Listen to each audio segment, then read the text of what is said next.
sa lawak ng karagatan.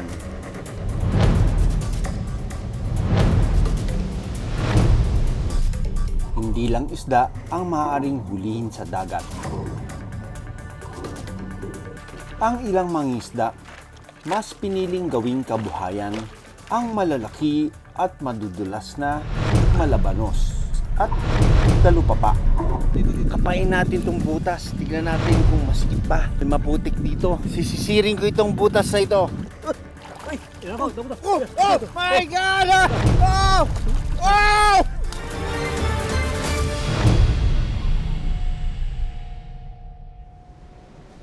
Sa bayan ng San Jose Occidental, Mindoro, mapapalaban ako sa malaahas na laman dagat. Isa itong uri ng saltwater eel na hindi raw papahuli ng buhay. Excited ako ngayon dahil kasama tayo dito sa mga fishermen para manghuli ng isang kakaibang uri ng isda, no?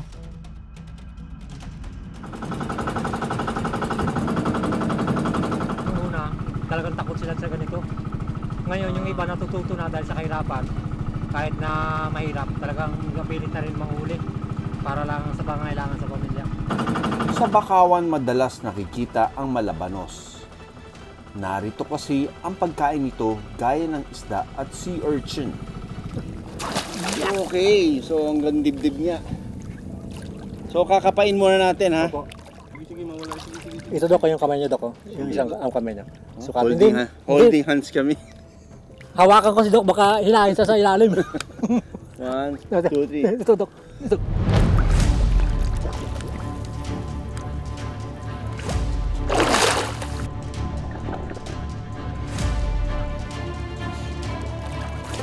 Ang laki! Dulas, Dok.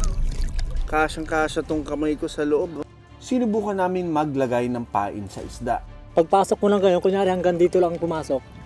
Tapos ito naman, bibitawan mo siya, tapos ito naman itutulak mo. Ah, okay. Pag guminto, tama na po yan.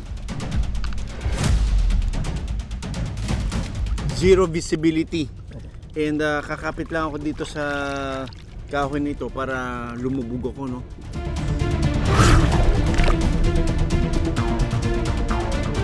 Siniksik niya mo sa ilalim ka na.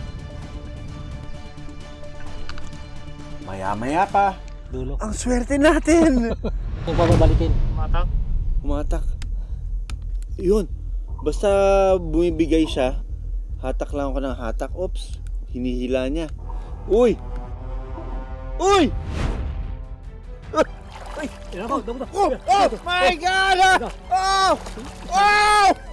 Sinabi ko, kamay niyo. Lumalaban siya! Look at this, malabanos! Largahan mo lang, Oh my Dok. God. Largahan mo to. Largahan mo. Ang buntot ng malabanos ay gamit nito para makalangoy. Ganun lang kabilis. Nahuli namin itong malabanos na ito. Largahan nyo, Dok. Largahan nyo. Grabe na-excite talaga ako. Hindi ko napigilan yung pag-wow ko.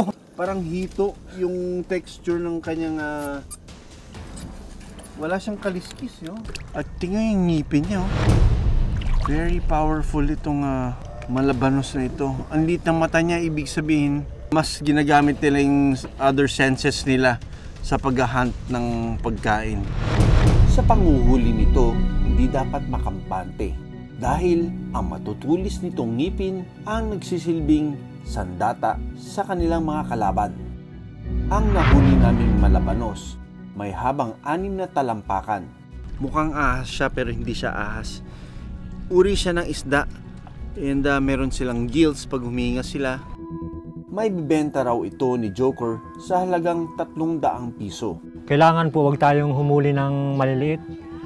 Kailangan yung malalaki lang po. Kung huli man tayo ng malalaki, kailangan po yung sakto lang po dun sa pangailangan natin sa araw-araw. Yan ang maganda sa mga tao dito sa probinsya, eh. Yung kinukuha lang nila yung tama dahil pag kailangan nila itong mga malabanos na ito sa mga susunod na araw, nandyan pa rin sila. Samantala, sa Sablayan Occidental, Mindoro, madaling araw pa lang, abala na ang grupo ni Julius para manghuli ng diamondback squid o dalupapa. Ito ang isa sa pangunahing kabuhayan ng mga tao roon. Paboritong pagkain ng dalupapa ang mga isda gaya ng bangus. Sa paggalaw ng pain, Senyalis daw ito may nahuli ng dalupapa. Malaki? Lumalapan sir, medyo malaki siguro. Dapat maging maingat, lalo na't posibleng masugatan ang kamay sa paghila ng pain. Sa ilalim, unti-unting nagbabago ang kulay ng dalupapa. Paraan niya ito para lituhin ang kanyang mga kalaban.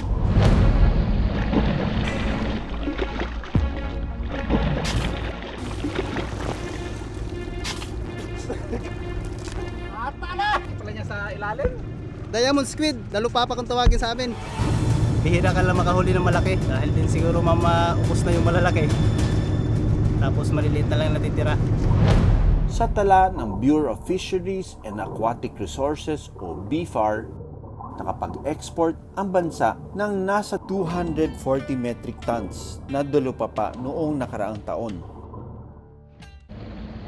Matapos ang panguhuli ng dalupapa, 2 buwan munang hindi magpapalaot sina Julius.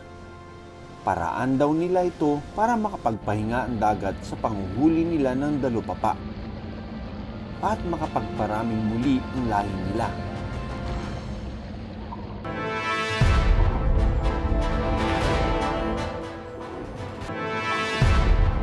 Sa ilalim ng dagat, sa Bulinaw, Pangasinan, pami-pamilya kung sila ay gumala. Mas matibay kasi kapag sama-sama. Pero may ilan na mas piniling mag-isa tulad ng octopus o pugita na ito. May pambihirang abilidad ito na gayahin ang itsura at kulay ng kanilang paligid.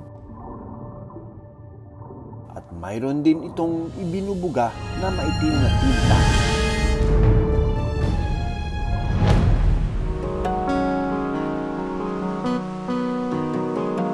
Nakilala ko sina Alan at Edgar. Hanap buhay nila ang panguhuli ng pugita.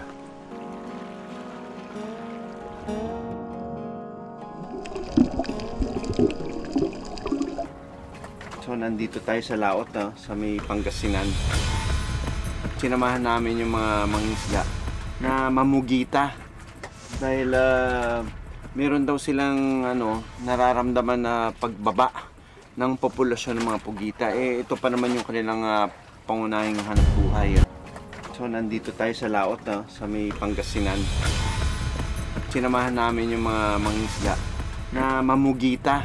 So ang ginagawa nila, may balsa na nakalutang, tapos yung gamit nila is yung tora-tora. It's like parang ginagaya nila yung crab, pero meron tong mga hooks. Ilang saglit pa, and then finally sumenya si Kuya Edgar, at tignan natin yung huli niya. Ganda, nagmukhang gagamba. Gagambang tubig. Yes! Look at that. Tumatagos yung kanyang tentacles, and look at those suction caps. Nag-change siya ng color kahit above the water. And look at that, yung mata niya. Mukhang talaga, mukhang predator. Na predator ang dating ng mga pugita na ito. Bukod doon, yung ability niya to regenerate yung mga na-amputate niyang mga tentacles. Minsan, yan din ang nagsuserve na pagkain nila. Dahil maliit ang nahuling pugita, nang hingi ako ng permiso kina Alan at Edgar kung maaari itong ibalik sa dagat.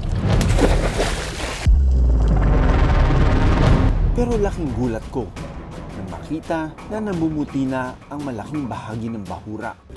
Kung siguro yun sir, namamatay na mga yun. Bakit po?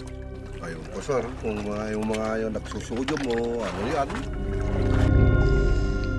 Sa paglipat namin sa ibang lugar, maswerteng may nakita pa kaming malusog na bahura.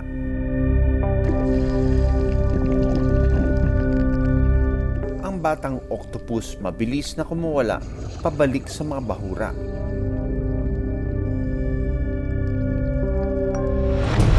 Maraming biyaya ang dala ng dagat. Pero ang masaganang huli, posibleng mawala kapag ang dagat ay hindi iniingatan.